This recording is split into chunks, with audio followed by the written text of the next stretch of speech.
మరి దీని వెనకాల ఆంతర్యం ఏంటి? నరుని కష్టమును బట్టి ఐశ్వర్యవంతుడు కాదు, యెహోవా ఆశీర్వాదము ఐశ్వర్యం ఇచ్చును. ఈ మాట ఎంతమంది నమ్మగలుగుతారు?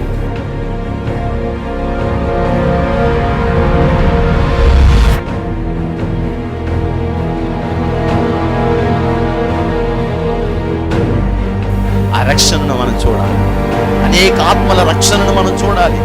దేవుని యొక్క మందిరంలో దేవుడు చేసే అద్భుత కార్యాలన్నిటినీ మన కన్నులారా మనం చూడాలి. నేడు ఈ ఇంటికి రక్షణ వచ్చింది. ఎప్పుడో మన దోషములను మనం విడిచిపెట్టుకున్నాం.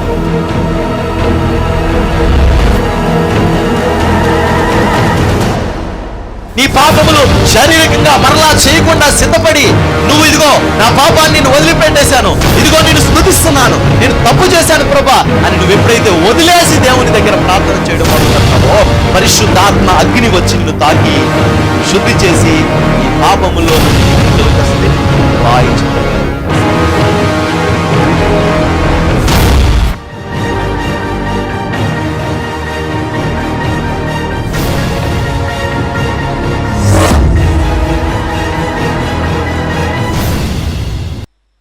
అసభ్యంగా మాట్లాడడం స్వయంగా విన్నాడంటే ఒక ఆయన అంటాడు, మా పాస్టర్ గారికి మారు మనసు పొందాలని చేయండి అండి. అతనికి కాదు మారు మనసు, నీకు రావాలని చెయ్యాలి నేను ఫస్ట్. అంత నీచుడు, అంత నీచ మాటలు మాట్లాడి, అంత భ్రష్టు మాటలు మాట్లాడిన తర్వాత అక్కడ బతుకుతున్నావు నువ్వు.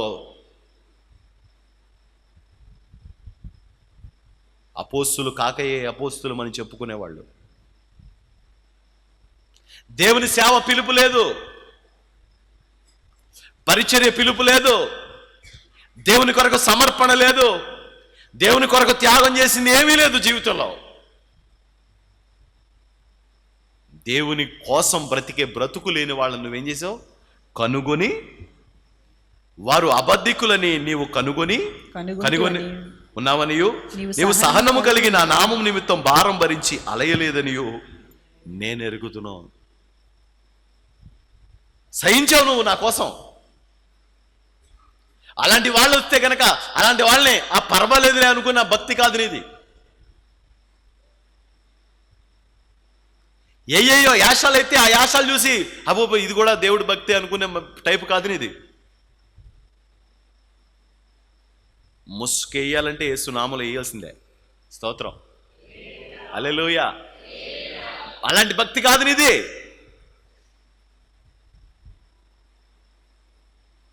ముహూర్తం పెట్టకూడదంటే యేసునామములో.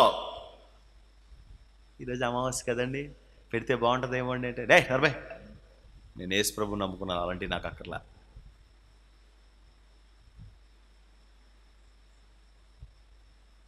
నేను యేసు ప్రభు నమ్ముకున్నాను, యేసు ప్రభు గురించి నిలబడతాను. నువ్వు ఎన్ని చేసావో నా కొరకు చెప్పలేవు. దేవునికి స్తోత్రం, హల్లెలూయా, హల్లెలూయా. ఈరోజు కొందరు స్త్రీలు ఒకప్పుడు బొట్టు తీసేసినప్పుడు వాళ్ళ గురించి అనేక మంది విమర్శించినప్పుడు వాళ్ళు ఏమన్నారంటే, దేవా నీ స్తోత్రం అనుకున్నారు. ఆ తర్వాత వారి ఒంటి మీద ఉన్న బంగారం అంతా తీసేసినప్పుడు, అసలు స్త్రీలకు బంగారం అంటే ఎంత ఇష్టం చెప్పండి? ఎంత దెబ్బలాట్లు పెట్టుకుంటారండి ఆడవాళ్ళు. ఇన్ని గొడవలు అయిపోతాయండి. చాలా కుటుంబాల్లో గొడవలకు కారణం ఏంటంటే బంగారం కాదా, వెండి బంగారాలు కాదా కారణం? నేను తీసేస్తున్నాను, ఇది ఇక నేను పెట్టుకోను, నా ప్రభు కోసం సమర్పించుకున్నాను అనుకుని. కొంతమంది నేను తెల్ల చీరే కట్టుకుంటానని సమర్పించుకొని, కొంతమంది నేను ఇలాంటి వేషధారణ ఎప్పుడూ చేసుకోనని సమర్పించుకొని దేవుడి కోసం బతుకుతున్న వాళ్ళు ఉన్నారు కదా. అలాంటి వాళ్ళని చూసినప్పుడు మనం ఏం నేర్చుకోవాలి? అలాంటి వాళ్ళని చూసినప్పుడు మనం ఇంకా భక్తి నేర్చుకోవాలి కదా. నువ్వు నా కోసం అంత చేసావు, ఎక్కడ నువ్వు కాంప్రమైజ్ అవ్వలా. ఎవరైనా అబద్ధికులు ఉంటే కనుక అబద్ధికుడిని కనిపెట్టేవాడివి, ఎవరైనా మోసం చేసేవాళ్ళు ఉంటే మోసం చేసేవాళ్ళని కనిపెట్టేవాడివి, ఎవరైనా భాషల్లో మాట్లాడితే ఇది కరెక్ట్ కాదనే భాషలు కాదు, ఈ సరైన కాదని చెప్పి కనిపెట్టగలిగిన దానివి, ఎవరైనా ప్రవచిస్తే ఈ ప్రవచనం దేవుని ప్రవచనం కాదు, ఇది దేవుని వల్ల కాదని అర్థం చేసుకోగలిగిన దానివి నువ్వు. ఈ పాట పాడితే ఈ పాటలో ఇలాంటి పదాలు ఉన్నాయి కదండి, ఇది పాడకూడదు అన్న వ్యక్తివి నువ్వు. ఎవరైనా ఇలాంటి వస్త్రాలు వేసుకొని తిరిగితే ఏమండి దైవ సంబంధమైన వాళ్ళకి ఇలాంటి వస్త్రాలు కరెక్ట్ కాదని చెప్పిన వాళ్ళు నువ్వు. దేవుని కోసం అన్ని సహించి అన్ని భరించిన గొప్ప వ్యక్తివి నువ్వు. దేవునికి స్తోత్రం. ఎఫెసు సంఘంతో దేవుడు మాట్లాడుతున్నమాట, నీ గురించి నేనే సాక్ష్యం చెప్తున్నాను. నీ క్యారెక్టర్ పరంగా, నీ వ్యక్తిత్వ పరంగా, నీ మాట పరంగా, నీ ఆలోచనల పరంగా, నీ యొక్క దైవ సంబంధమైన నడక పరంగా నేనే నీ గురించి సాక్ష్యం చెప్తున్నాను. అవన్నీ నేను ఎరుగుదును, అవన్నీ నేను ఎరుగుదును. నీ క్రియలు, నీ కష్టము, నీ సహనము, అపోస్తులు కాకయ్య అపోస్తులని వచ్చే వాళ్ళను నువ్వు గ్రహించడం, నీకున్న అందరి దృష్టి, ఇదంతా చూసినప్పుడు నాకు చాలా సంతోషం కలిగింది. అలాంటి సంఘాన్ని నువ్వు. ఎఫెసు సంఘం very good good good good సంఘం. కానీ అయినను ఇది పాయింట్ మాట. ఎఫెసు సంఘాన్ని గురించి ఇప్పుడు దాకా అన్ని చెప్తూ ఎఫెసు సంఘంతో అన్నాడు, అయినను మొదట నీకుండిన ప్రేమను నీవు వదిలితివని నేను నీ మీద తప్పు ఒకటి మోపవలసి ఉన్నది. ఏం మోపుతున్నాడంటే ఎఫెసు సంఘంతో, చాలా మంచి సంఘమే, కానీ మొదట ఉన్న ప్రేమ ఎఫెసు సంఘములో లేదట. ఎప్పుడున్న ప్రేమ? మొదట నీకుండిన ప్రేమ ఎఫెసు సంఘానికి లేదట. ఎఫెసు సంఘానికి లేదట మొదట ఉన్న ప్రేమ. నీ మీద నేను తప్పు ఒకటి మోపవలసి ఉన్నది. ఏం మోపుతున్నాడంట? తప్పు మోపుతున్నాడంట దేవుడు. ఏంట తప్పు?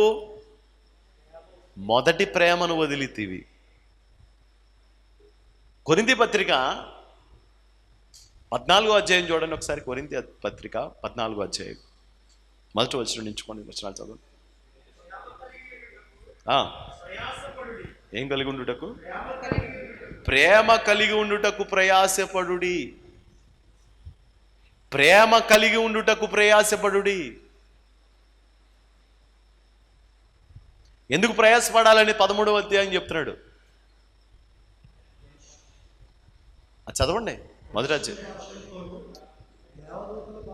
మనుషుల భాషలతోనూ దేవదూతల భాషలతోనూ నేను మాట్లాడినను ప్రేమ లేని వాడనైతే రోగెడు క్రంచును గణగములాడు తాళమునయుందును ప్రవచించు కృపావరము కలిగి మర్మములన్నీయు జ్ఞానమంతయు ఎరిగిన వాడనైనను కొండలను పెకలింపగల పరిపూర్ణమైన విశ్వాసము గల వాడనైనను ప్రేమ లేని వాడనైతే నేను వ్యర్థుడను.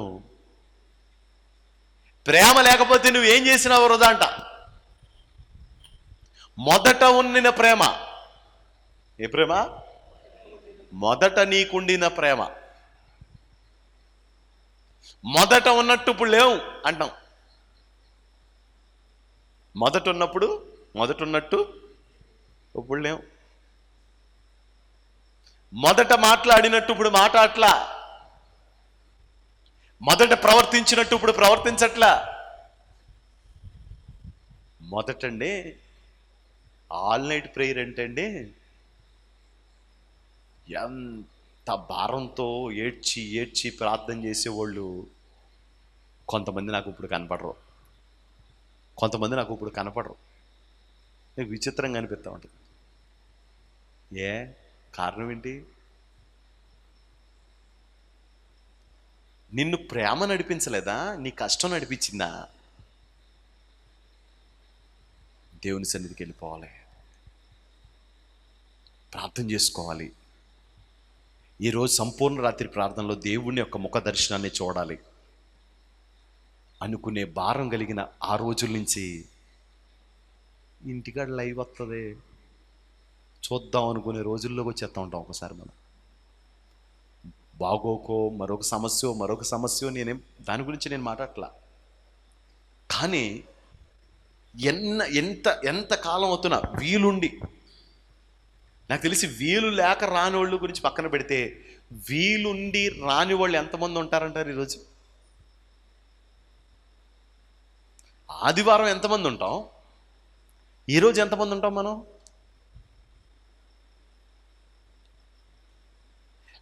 ఆదివారం ఎంతమంది కూర్చుని ఆరాధన చేస్తున్నాం, ఈరోజు ఎంతమంది ఉంటున్నాం మనం? ఏంటంటారు తేడా? ప్రేమ, దేవుని మీద మనం చూపించగలిగే ప్రేమ.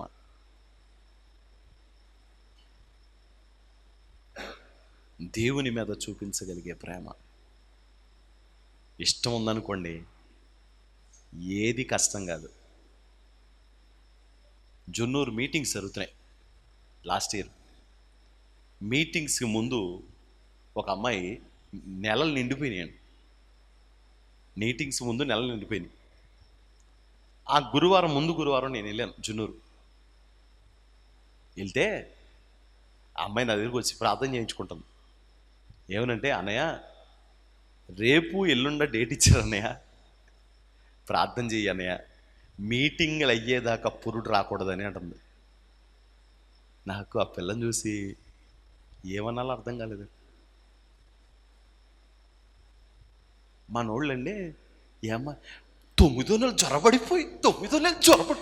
బాబు, జ్వరపడిపోవడం పొరపడడం వద్దు, కానీ నువ్వు ఆ ఇంటికాడే ఉండి తల్లి కామగారు పడకు, నువ్వు కప్పుకొని వచ్చేసావు, కానీ మరి నా ప్రాణాలన్నీ పగిలిపోతాయి. 9 నెలలు జ్వరపడిపోయిన తర్వాత ఇంకా ఇలా నడిచేస్తున్నావు ఏంటి? నడకూడదు, ఇంటికాడే ఉండాలి. ఉండమ్మ తల్లి, ఇంటికాడే ఉండు. రేపు డేట్ ఇచ్చారంట. యథార్థం చెప్తాను నేను. రేపు డేట్ ఇచ్చారంట. రేపు ఎల్లుండో పురుడు వచ్చేద్దంట. అన్నయ్య మీటింగ్లు అయ్యేదాకా పురుడు రాకూడదని ప్రార్థన చేయన్నయ్య అంటది. లాస్ట్ రోజు అన్నాను, ఏ అమ్మా ఆపేసామంటే, ఆపేసామన్నయ్య, పోస్ట్ పోన్ చేసేస్తుంది. అంటే ఇష్టం చెప్తున్నాను.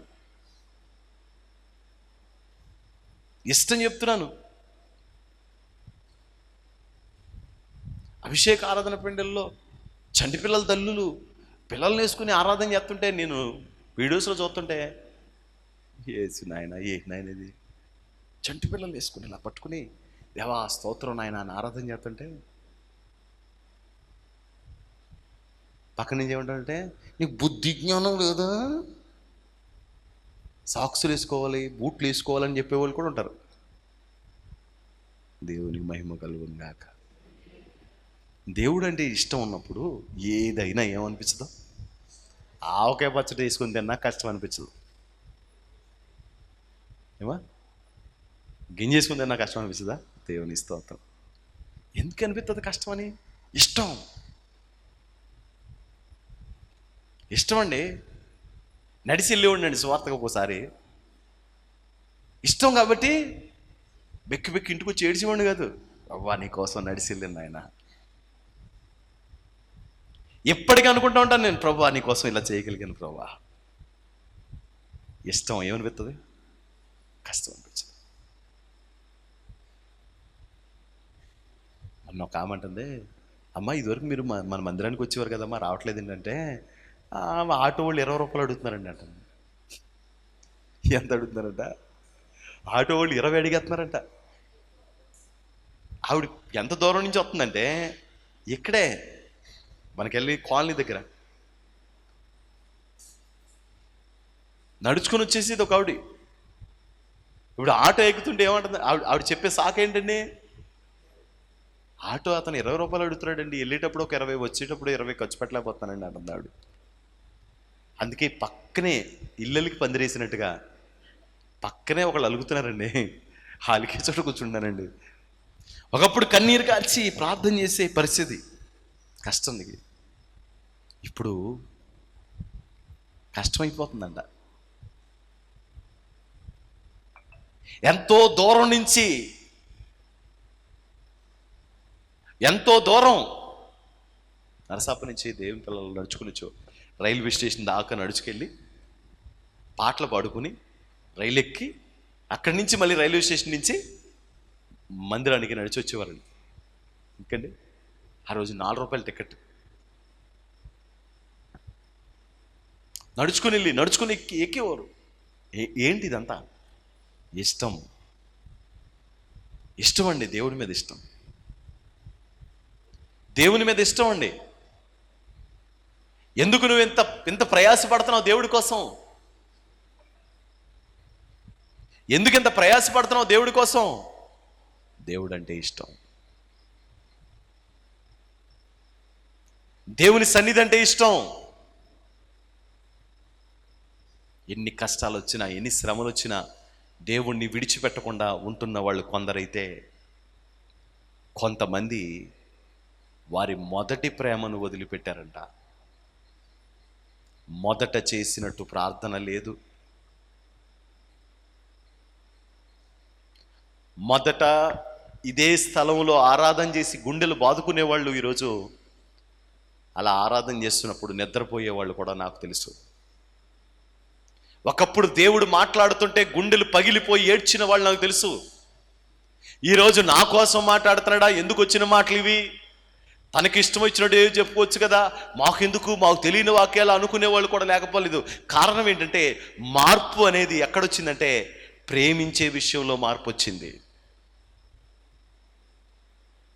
నీ కష్టం నాకు తెలుసు, నీ సహనం తెలుసు, నీ క్రియలు నాకు తెలుసు, కానీ మొదట నీకుండిన ప్రేమ ఇప్పుడు లేదు. మొదట చేసినట్టు నువ్వు ఇప్పుడు చేయట్లా, మొదట ప్రవర్తించినట్టు ఇప్పుడు ప్రవర్తించట్లా, మొదట ఆరాధించినట్టు ఇప్పుడు ఆరాధించలేకపోతున్నావు, మొదట కన్నీరు కార్చినట్టు ఇప్పుడు కన్నీరు కార్చలేకపోతున్నావు. బలం తగ్గిపోయి కాదు, ప్రేమ తగ్గిపోయి. ఏం తగ్గిపోయింది? బలం తగ్గిపోయిందా, ప్రేమ తగ్గిపోయిందా? ప్రేమ తగ్గిపోయింది. ప్రేమ ఉంటే ఏమైనా చేస్తాం, ప్రేమ లేకపోతే ఏమి చెయ్యం. ప్రేమ ఉంటే మొత్తం కడుపులో తీసి పెడతాం, ప్రేమ లేకపోతే కనుక చేతిలో ఉన్నదాన్ని కూడా ఇవ్వడానికి ఇష్టపడం. కారణం ఏంటంటే ప్రేమ. సంగమా, ఎఫెసు సంగమా, నువ్వు క్రియలు కలిగిన దానివి, విశ్వాసం కలిగిన దానివి, సహనం కలిగిన దానివి, అపోస్తులు కాక అపోస్తులమని పట్టుకునే వాళ్ళవి, ఏది మంచో ఏది చెడ్డో తెలిసిన దానివి. కానీ నీ మీద నేను మోపుతున్న నేరం ఏంటంటే మొదట నీకున్నట్టు ఇప్పుడు లేదా ప్రేమ ఉందండి. నేను మోకరించిన తర్వాత, మోకాళ్ళ మీద నిలబడిన తర్వాత బల్ల తీసుకునే దాకా మోకాళ్ళ మీద ఉండండి. పెద్ద సంఘం, మోకాళ్ళ మీద నిలబడి అలా ఉండండి. నేను ప్రార్థన చేస్తున్నప్పుడు ఒకరోజు ఏం జరిగిందంటే, నేను మన సన్నిధికి వచ్చే ఒక చిన్నపిల్లలు ప్రార్థన చేస్తున్నారు. అది ప్రార్థన చేస్తున్నప్పుడంట మోకాళ్ళ నుంచి 2 చేతులు ఎత్తి ప్రార్థన చేస్తున్నాడంట. ప్రార్థన చేస్తుంటే ఒక తల్లిగారు నాకు ఫోన్ చేసి నాతో అన్నారు, శాలేము, మీ సంఘంలో ఒక బిడ్డ ఉన్నాడు రా, ఆ బిడ్డ నువ్వు ఎలాగైతే మోకాళ్ళ మీద నిలబడి చేతులు ఎత్తుతావో అలాగే ఎత్తుతున్నాడు చూడు. సరే, నాకు ఎంత ఆశ్చర్యం కలిగిందో ఆ పిల్లడు చూసి, నేను చూశానండి. మొదట మనకున్న ప్రేమ. ఒకసారి నేను బాధపడుతూ ఉంటాను, నేను మట వేసుకుని చేస్తూ ఉంటాను ప్రార్థన. కరెక్ట్గా నా కాలు మోక చెప్పు మీద ఒక కాయ ఉంటుంది, ఒక కాయ వచ్చింది. అది నేను ఎప్పుడు మోకరించినా అది ఓపెన్ అయిపోతూ ఉంటుంది. నేను మట వేసి చేస్తూ ఉంటాను, నేను కూర్చుని చేస్తూ ఉంటాను చాలాసేపు. అప్పుడు అనిపిస్తూ ఉంటుంది, ప్రభా నాకు ఇక్కడ పెట్టేవేంటి శోధన. కరెక్ట్గా ఆ కాలు గట్ట ఉంటుంది, కరెక్ట్గా సెంటర్ పాయింట్లో ఉంటుంది. ఒక కాలు మీద మోకరించి ఇంకో కాలు మీద మోకరించుకోవడం కుదరదు కదా. అందుకని నేను చెప్తానంటే కూర్చుని చేస్తూ ఉంటాను మాట వేసుకుని చాలా సంవత్సరాలుగా. కరెక్ట్ పాయింట్ మీద ఉంటుంది మాట. అది ఒక్కోసారి ఇన్ఫెక్షన్ అయిపోతూ ఉంటుంది. దానికి అది సర్జరీ చేయాలంటూ ఉంటారు, కానీ సర్జరీ చేయించిన ఇష్టం లేక అలాగే. కానీ ఒకసారి బాధ వస్తూ ఉంటుంది, ప్రభా ఆ రోజులు జ్ఞాపకం చేసుకుంటుంటే, ఆ రోజు జ్ఞాపకం చేసుకుంటుంటే ఎంత సంతోషం ఉంటుంది ప్రభా. అలా నిలబడి మోకాళ్ళ మీద ఆరాధన చేసుకుంటే ఎంత బాగుంటుంది. మొదటి సంవత్సరం 24 గంటల ప్రార్థన, 10 రోజుల ప్రార్థనలో ఫస్ట్ డే సెకండ్ డే గుర్తుందా? అందరు మోకాళ్ళ మీద నిలబడి ప్రార్థన చేస్తాం. ఫస్ట్ 10 రోజుల ప్రార్థనకు వచ్చిన వాళ్ళు చేయొద్దండి. ఫస్ట్ నైట్ ప్రార్థన జరుగుతుంది, మిడ్ నైట్లో, గుర్తుందా? ఇంచుమించు 1:30 ఎప్పుడో మోకరించాం. దరిదాపు 4 అయిపోయింది ప్రార్థన అయ్యేసరికి. ఆ రోజు గుర్తుందా నీకు?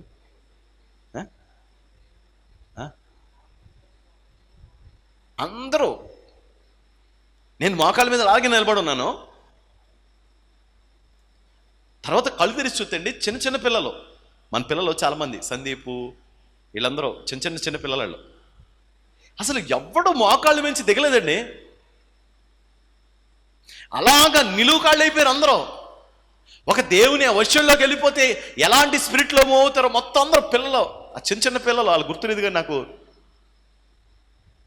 నాకు అలా నేను ఒక్కొక్కరికి చేసి ప్రార్థన చేస్తుంటే వీడు సందీప్ గడు నా కాళ్ళు ఎట్టేసుకున్నాడు. అందుకే ఆడు ఒక్కడ గుర్తున్నాడు. నాకు కాళ్ళు ఎట్టేసుకుని ప్రభు అన్నాడు, దాటాలకు ప్రభు అన్నాడు. నాకు బాగా గుర్తు. ఆ ఒక పిల్లలు కూడా చిన్న పిల్లలు కూడా అండి అలా మోకాళ్ళ మీద ఉండి ప్రభా నీకు స్తోత్రం నాయనా, ప్రభా నీకు స్తోత్రం నాయనా. అలాగా 1 గంట దగ్గర నుంచి మోకరించిన వాళ్ళు 4 అయిపోతే మోకాళ్ళు మంచి ఇలా కిందకి దిగలేదు. అందరూ అన్నారండి మేము ఎలా చేసామో మాకు తెలియదు.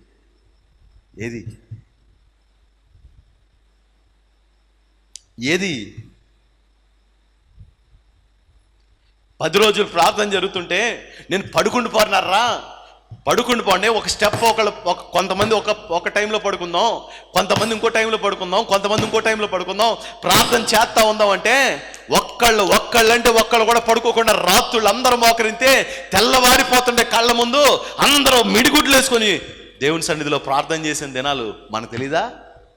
మండిపోతున్న ఆత్మ, మండిపోతున్న పొదలాగా సంఘంలో మోకరించి ఈరోజు వాళ్ళు ప్రార్థన చేయమంటే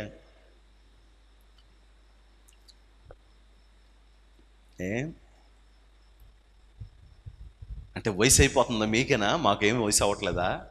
మీ ఒక్కళ్ళకే వయసు అయిపోతుందా?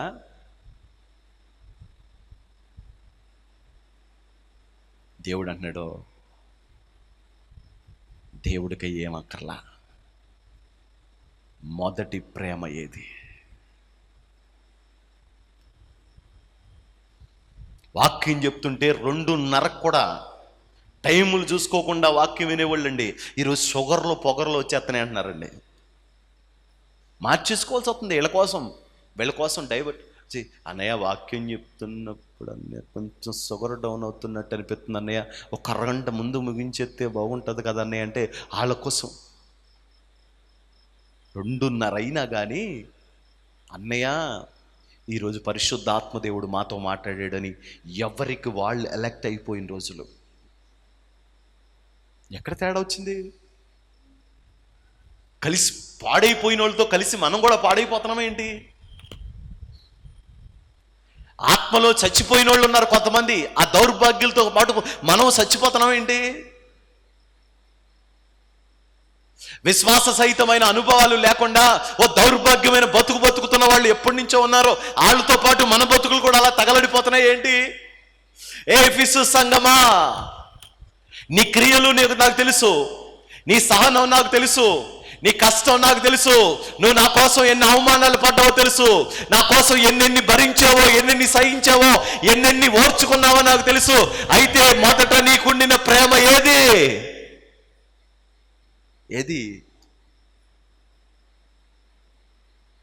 మొదట నువ్వు చేసే ఆరాధన ఏది? స్వరమెత్తి ప్రార్థన చేస్తే మందిరము అల్లాడిపోయేది. ఆత్మలో నువ్వు భాషలు మాట్లాడుతుంటే ఓ పరలోకం దిగొచ్చినట్టుండేది. ఏదది? మంట. వాక్యం చెప్తున్నంతసేపు పరిశుద్ధాత్మతో మండించబడే అనుభవాలే ఉండేవి. ఏమైపోయినాయి? అయిపోయినాయా? పరిశుద్ధాత్మ దేవుడు లేకపోతే మనకు దూరంగా వెళ్ళిపోయాడా? దేవుని మందిరం ఒకవేళ మారిపోయిందా? దైవ సేవకుల్లో మునుపున్నట్టు ఇప్పుడు లేదా? ఏం జరిగింది? ఇదేమి కాదు. మొదట నీవు కలిగి ఉన్న ప్రేమ ఇప్పుడు నీ దగ్గర లేదు. నీ మీద నేను నేరం మోపుతున్నాను అంటున్నాడు దేవుడు. నీ మీద నేను నేరం మోపుతున్నాను. మొదట నీకున్నట్టు ఇప్పుడు లేవు. నువ్వు మొదట తీర్మానం తీసుకుంటే సచ్చేదాకా ఆ తీర్మానాన్ని కట్టుబడేదానివి నువ్వు. ఈరోజు రోజుకో తీర్మానం నీది, రోజుకో తీర్మానం నీది. మొదట మనుషుల్ని చూసేదానివి కాదు, మనుషుల్ని చూసేవాడివి కాదు. ఈరోజు మనుషుల్ని చూడడం నీకు అలవాటైపోయింది. మొదట నీకున్న ప్రేమ వదిలితేవని నీ మీద తప్పు ఒకటి మోపవలసి ఉంది. ఎరా క్రికెట్ ఆడతాకొస్తావా, వాలీబాల్ ఆడతాకొస్తావా అంటే, నా దేవుని సన్నిధి నాకుంది, నేను అలాంటి వాటి జోలికి వెళ్ళనన్న వాళ్ళు ఈరోజు వాలీబాల్ క్రికెట్ వెళ్ళిపోతున్నారంటే ఏంటి అర్థం? మొదట నీకున్న ప్రేమ నువ్వు విడిచిపెట్టేశావు. డబ్బులు పోయినా పర్లేదు, దేవుని కొరకు నిలబడాలనుకునే వాళ్ళు ఈరోజు డబ్బులు వస్తున్నాయంటే దేవుని పని కూడా వదిలేసి వెళ్ళిపోతున్నారంటే అర్థం ఏంటండి? మొదట నీకున్న ప్రేమ వదిలేసావని. ఒకప్పుడున్న భారం, ఒకప్పుడున్న మంట, ఒకప్పుడున్న అభిషేకం, ఒకప్పుడున్న నడిపింపు ఈరోజు నీ దగ్గర ఉందా అని పరిశుద్ధాత్మ దేవుడు అడుగుతున్నాడు ఎఫెససు సంఘం సాక్షిగా. ఒకసారి ఆలోచించుకోండి, అందరూ ఆలోచించుకోండి. ఈరోజు మీకు మొన్న నెల పై నెల ముందు చెప్పాను, ఒక్కొక్క నెల ఒక్కొక్క సంఘంతో దేవుడు మనతో మాట్లాడతాడు. ఆ సంఘంలో ఉన్న లోట్లు, ఆ సంఘంలో ఉన్న పొరపాట్లు సరిదిద్దుకోగలిగితే ఎఫెససు సంఘం పరిపూర్ణం చెందితే గనక, ఆ సంఘంలో ఉన్న లోట్లు మనం తీసేసుకుని ఆ సంఘంలో ఉన్న మంచి గుణాలు మనం తెచ్చుకోగలిగితే గనక మన జీవితం సార్థకం అవుతుంది. ముడత, డాగు, కళంకం, మచ్చ మరి ఏదీ లేనట్టుగా దేవుని ఎదుట మనం నిలబడగలుగుతామని నేను ముందుగా చెప్పాను. కాబట్టి ఒకసారి ఆలోచించండి, నీ మొదటి ప్రేమ ఏమైంది? ఎక్కడ లోపం వచ్చిందో ఒకసారి ఆలోచించుకోండి. చదువుదాం ఇంకా కొంచెం ముందుకి. నీవు ఏ స్థితిలో నుండి పడిపోతివో అది జ్ఞాపకం చేసుకుని మారు మనసు పొంది ఆ మొదటి క్రియలను చేయము. ఏ స్థితిలో నుండి పడిపోతివో అది జ్ఞాపకం చేసుకుని మారు మనసు పొంది ఆ మొదటి క్రియలను చేయము. ఇప్పుడు గుర్తుపట్టు, తెలుసు కదా, మనకు తెలీదా? మనకు తెలీదండి. ఎక్కడ ప్రాబ్లం జరుగుతుందో మనకు తెలీదా? ఎక్కడ సమస్య వచ్చిందో మనకు తెలీదా? కాబట్టి ఆ స్థితిని సరిచేసుకో. మళ్ళీ ఆ మొదటి క్రియలు చేయి అన్నాడు దేవుడు. మళ్ళీ ఆ మొదటి క్రియలు చేయి, మొదటి నడిపింపులోకి రా, మళ్ళీ మొదటి ఆసక్తిలోకి రా, మళ్ళీ మొదట కోరుకున్నట్లుగా కోరుకో ఈరోజు.